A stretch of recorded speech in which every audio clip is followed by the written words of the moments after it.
Good morning students. हमारे semester संख्या में नेक्स्ट टॉपिक है गुणात्मक प्रतिलोम। इससे पहले हमने पढ़ा था कि दी गई संख्याओं को सेमेस्टर संख्या के मानक रूप a प्लस आयोटा b के रूप में परिवर्तित कीजिए। अब अपना हमारे पास दी गई सेमेस्टर संख्या का गुणात्मक प्रतिलोम ज्ञात कीजिए। अब ये गुणात्मक प्रतिलोम होता क्या है? गुणात्मक प्रतिलोम का मतलब होता है जैसे अपना कोई भी संख्या a है तो हम इसको किससे गुणा करें कि हमें क्या मिल जाए 1। इसका मतलब किससे गुणा करना होगा 1/a। तो कोई भी संख्या हो बेटा उसका गुणात्मक प्रतिलोम कौन होता है? उस संख्या का इन्वर्स यानी 1/a। ऐसे बेटा अगर हमारे पास कोई भी सम संख्या z थी तो इसको हम किससे गुणा करेंगे? हमें क्या मिल जाए 1। तो 1/z यानी z इन्वर्स से क्या करना होगा? हमें गुणा करना होगा। तो ये होगा बेटा हमारे पास दी गई सम संख्या का गुणात्मक प्रतिलोम। गुणात्मक प्रतिलोम ओके, समझ में आया बेटा? गुणात्मक प्रतिलोम कि कोई भी संख्या हो बेटा उसको हम किससे गुणा करें कि हमें क्या मिल जाए 1। तो बेटा हमेशा उसी संख्या के इन्वर्स से क्या कर दो? गुणा कर दो। तो वही उस संख्या का क्या होता है? गुणात्मक प्रतिलोम। और गुणात्मक प्रतिलोम को हमेशा किससे दर्शाया जाता है? इन्वर्स से। किससे? इन्वर्स से यानी z की पावर -1। ओके, तो किससे इसको क्या पढ़ते हैं बेटा? इन्वर्स। तो बेटा आप देखो गुणात्मक प्रतिलोम पे आधारित हम कुछ क्वेश्चन से सोल्व करते हैं। हमारे एक्सरसाइज 5.1 का क्वेश्चन नंबर 10 तक हमने कल सोल्व कर लिए थे कि दी गई संख्याओं के मानक रूप a प्लस आयोटा b के रूप में परिवर्तित कीजिए। अब हमारे पास बेटा क्वेश्चन नंबर 11, 12 और 13 कि निम्न सभी संख्याओं के गुणात्मक प्रतिलोम ज्ञात कीजिए। तो देखो बेटा हल क्वेश्चन नंबर 11 कि माना z बराबर बेटा 4 - 3 आयोटा। पुनः माना कि z का गुणात्मक प्रतिलोम z इन्वर्स है। तो बेटा z इन्वर्स इक्वल मतलब हो गया 1/z। तो 1/z की वैल्यू बेटा 4 - 3 आयोटा। इसको क्या कर लो बेटा? रेशनलाइज परिमेयकरण यानी 4 + 3 आयोटा अपॉन 4 + 3 आयोटा। तो ये मिला बेटा हमें 4 + 3 iota upon a - b a + b a² - b²।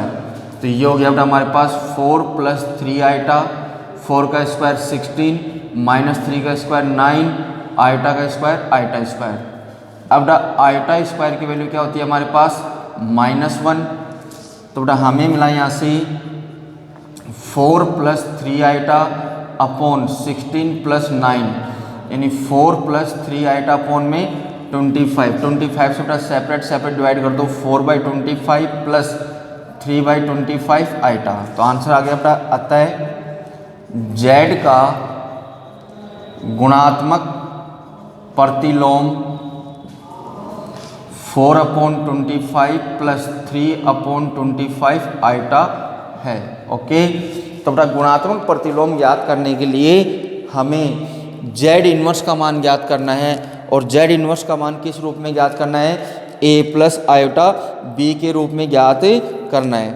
तो हमने यहाँ पे दी गई सम संख्या को किसके बराबर मानना है? पहले z के बराबर। z बराबर मानने के बाद बेटा इसको हमने गुणात्मक प्रतिलोम क्या था हमारे पास? z inverse. तो z इन्वर्स का मतलब हो गया बेटा 1/z। z का मान रख के हमने इसका क्या कर दिया? परिमेयकरण। तो हमारे पास दी गई समिश्र संख्या का गुणात्मक प्रतिलोम क्या ज्ञात हो गया बेटा? 4/25 प्लस 3/25 आयोटा। ओके, ऐसे बेटा इसका कौन सा सोल्व करना आपको? 12th। फिर देखो बेटा इसका क्वेश्चन नंबर 13। हमारा क्वेश्चन नंबर 13 है हल कि माना z बराबर - आयोटा। z बराबर क्या दिया हुआ बेटा हमें? -आयोटा। पुनः माना कि z का गुणात्मक प्रतिलोम z इन्वर्स है। तो बेटा हमारे पास आया z इन्वर्स बराबर 1/z यानी 1/- आयोटा। परिमेयकरण कर दो बेटा आयोटा अपॉन आयोटा। किससे मल्टीप्लाई कर दिया बेटा हमने? Iota upon iota. तो ये मिला बेटा हमें iota upon minus iota square, तो बेटा आयोटा स्क्वायर की वैल्यू -1, तो आयोटा अपॉन -1 इक्वल कितना मिला बेटा हमें, केवल आयोटा, केवल आयोटा। तो आंसर आ गया हमारे पास, अतः माइनस आयोटा का गुणात्मक प्रतिलोम आयोटा है। ओके, तो ये था बेटा हमारे पास सम्मिश्र संख्याओं का गुणात्मक प्रतिलोम। तो गुणात्मक प्रतिलोम ज्ञात करने के लिए हमें हमेशा किसका मान निकालना है, जेड इनवर्स का। ओके ओके बेटा, अब एक्सरसाइज का नेक्स्ट क्वेश्चन नंबर 14 बेटा, निम्नलिखित व्यंजक को a प्लस आयोटा b के रूप में व्यक्त कीजिए। तो बेटा यहाँ पे था हमारे पास इसका हल कि माना z बराबर बेटा हमारे पास 3 plus iota root 5, 3 minus iota root 5 upon root 3 plus root 2 iota minus root 3 minus iota root 2।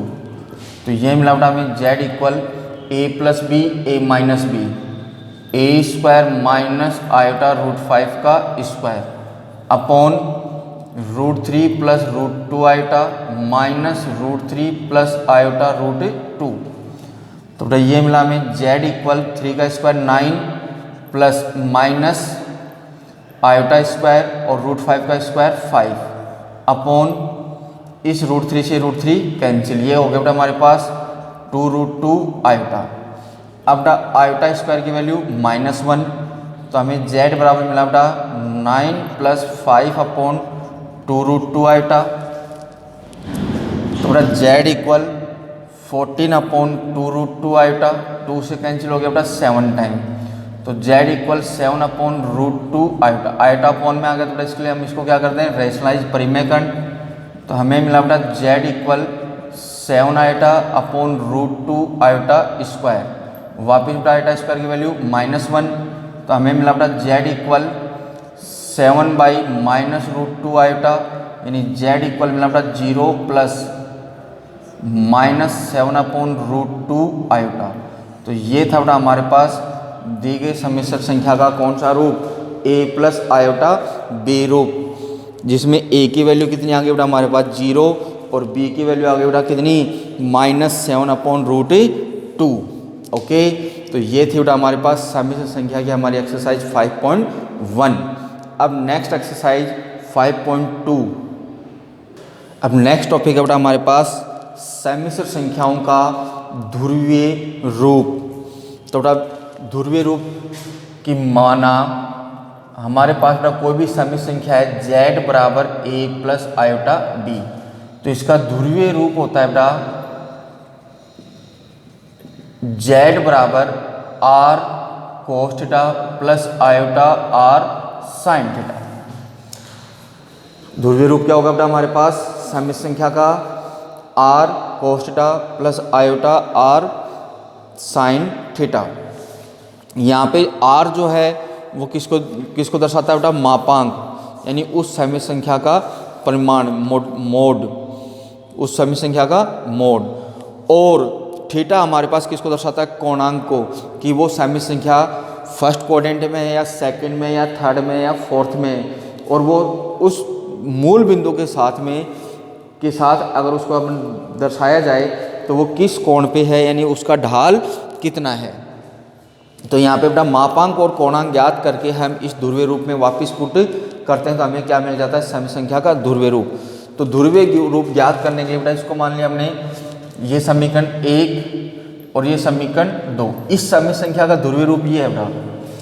तो बेटा समीकरण 1 व 2 से तुलना करने पे हमें मिला r कोस थीटा बराबर a और r साइन थीटा बराबर क्या मिला बेटा b।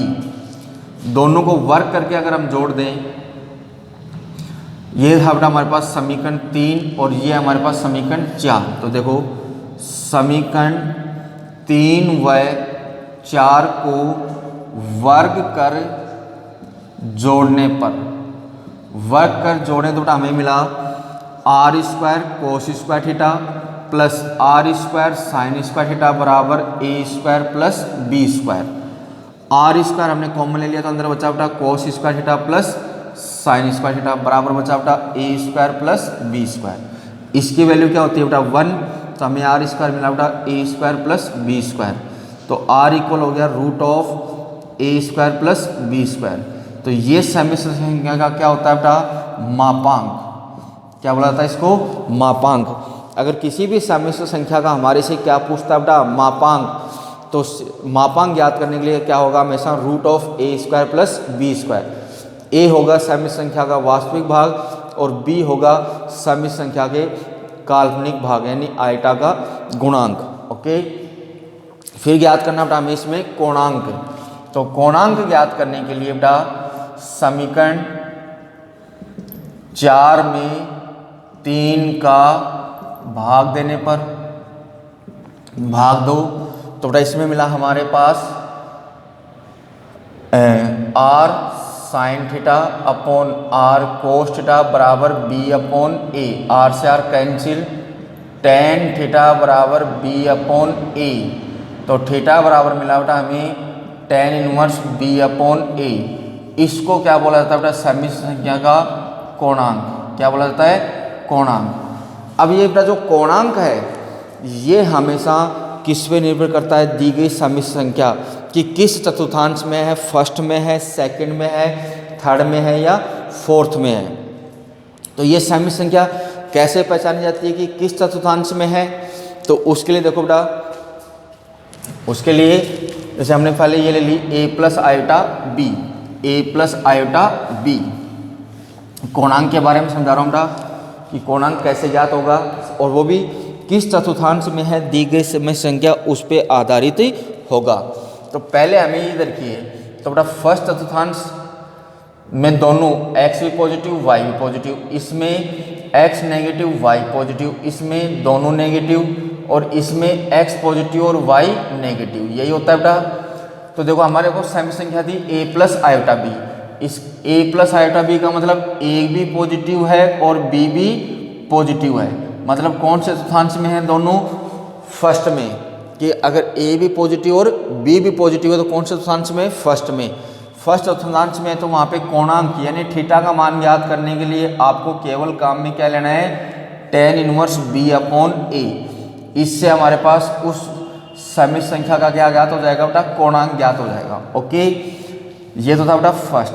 सेकंड, अगर हमारे पास z बराबर आ जाए माइनस ए प्लस आयोटा b, इसका मतलब a हमारे पास कैसा बेटा नेगेटिव और b हमारे पास कैसा है पॉजिटिव, यानी ये सम्मिश्र संख्या कौन से चतुर्थांश में आ गई बेटा, सेकंड में। कौन से में आ गई, सेकंड में। Okay, y x dash x dash y dash कौन से में आ गई बेटा, सेकंड में। यानी यहाँ पे हमारे पास a कैसा है, negative.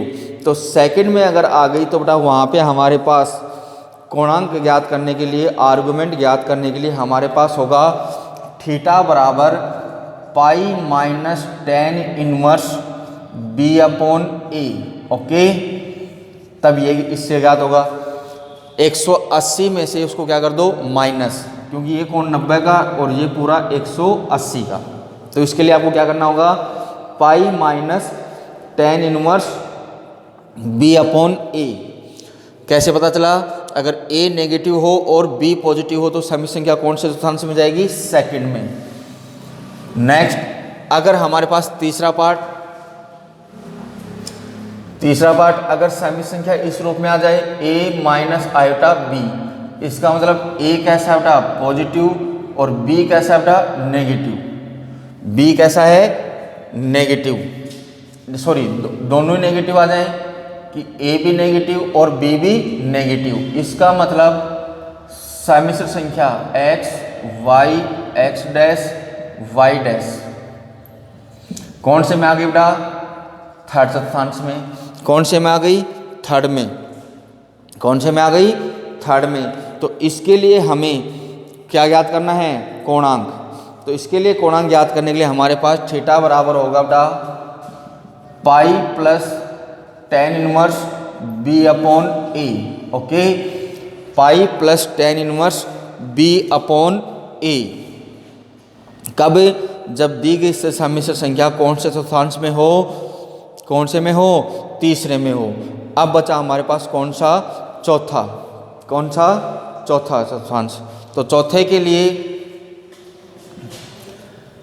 z equal a minus iota b, यानी a पॉजिटिव हो और b कैसा हो? नेगेटिव हो, यानी इसमें। तो इसके लिए बेटा हमारे पास होगा theta equal minus Z inverse b upon ए।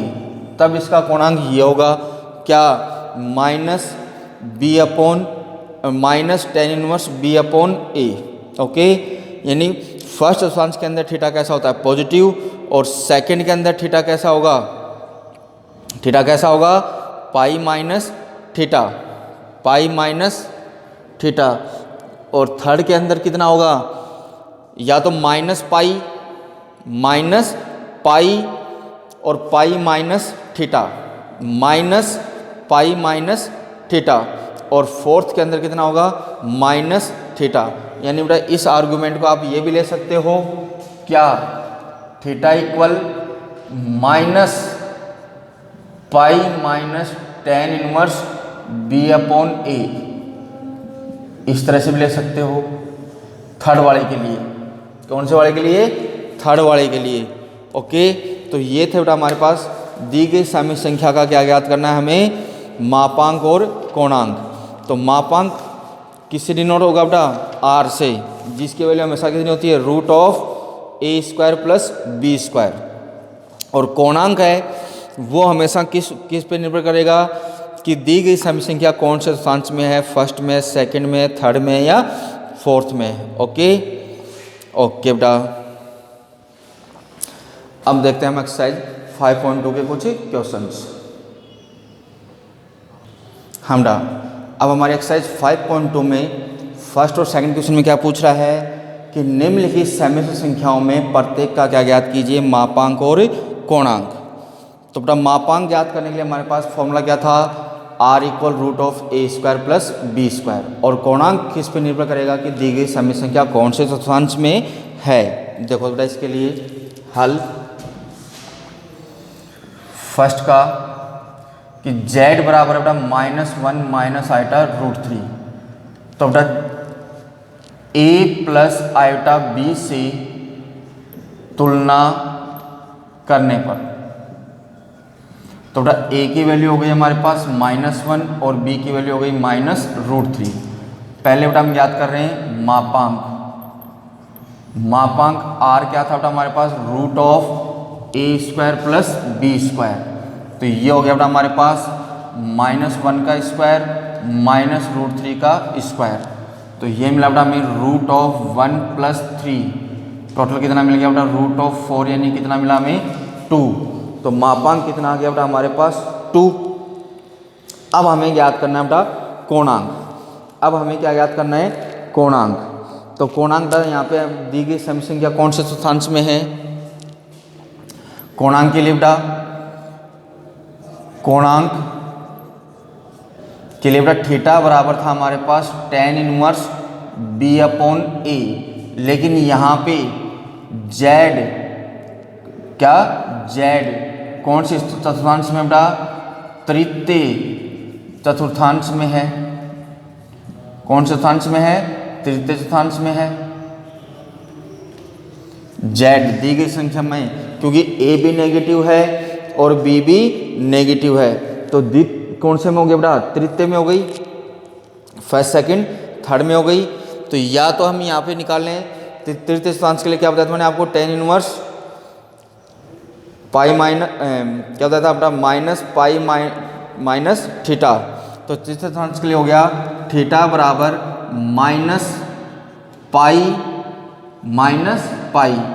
Minus minus plus tan inverse b की वैल्यू √3 -√3, इसकी वैल्यू -1। तो थीटा इक्वल मिला बेटा हमें minus pi plus tan inverse √3। तो theta equal minus pi plus tan inverse के अंदर √3 किसकी वैल्यू होती है बेटा? किसकी वैल्यू होती है, वेरी गुड, किसकी होती है 60 की, लेकिन मेरा रेडियन में बताओ, π/3, वेरी गुड, किसकी होती है π/3। तो थीटा इक्वल आ गया बेटा, एलसीएम लेके सोल्व किया तो माइनस का 2π/3, कितना आ गया माइनस का 2π/3।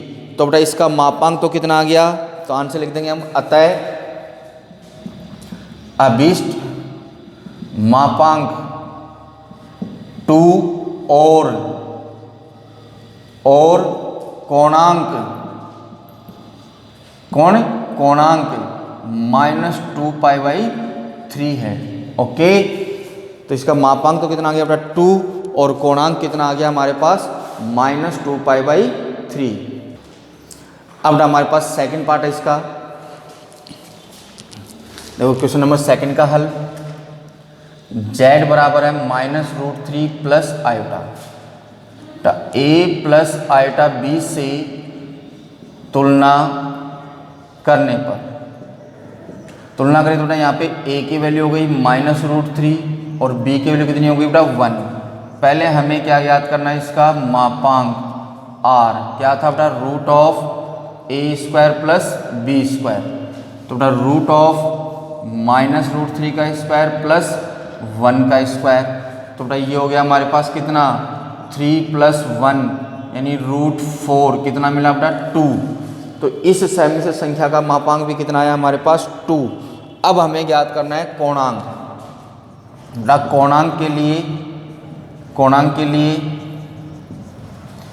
a कैसा है नेगेटिव, b कैसा है पॉजिटिव, यानी समिश्र संख्या z कौन से चतुर्थांश में है बेटा, द्वितीय चतुर्थांश में है, द्वितीय चतुर्थांश में है।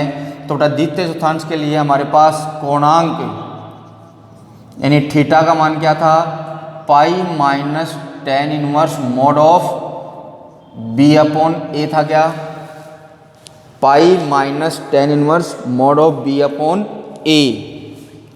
तो बेटा हमारे पास कोणांक थीटा बराबर मिला π-tan−1, b की वैल्यू 1, a की वैल्यू -√3 मोड, तो ये मिला बेटा हमें थीटा इक्वल π-tan−1, इसका मोड लिया तो बेटा 1/√3, तो थीटा इक्वल π- कितनी वैल्यू होगी बेटा π/6, 30 डिग्री होता है। tan−1 1/√3 किसका मान होता है बेटा, किसका मान होता है 30 का, मतलब रेडियन में लिया तो π/6। सोल्व करो बेटा एलसीएम लेके, तो थीटा इक्वल कितना मिला 5π/6। आंसर हो गया बेटा अतः अभिष्ट मापांक 2 और कोणांक 5π/6 है। ओके, तो ये थे बेटा हमारे पास एक्सरसाइज 5.2 के फर्स्ट 2 क्वेश्चंस, जिसमें हमें दी गई समिश्र संख्या के क्या ज्ञात करने थे, मापांक और कोणांक। ओके बेटा, तो कोणांक में आपको हमेशा ये ध्यान रखना है कि दी गई समिश्र संख्या कौन से चतुर्थांश में बिलोंग कर रही है, फर्स्ट में या सेकंड में। जिस चतुर्थांश में बिलोंग कर रही है बेटा उसके लिए वही फॉर्मूला यूज में लेना है जो आज हमने नोट किए उनमें से, कि फर्स्ट में है, सेकंड में है, थर्ड में है या फोर्थ में है। ओके बेटा, ओके।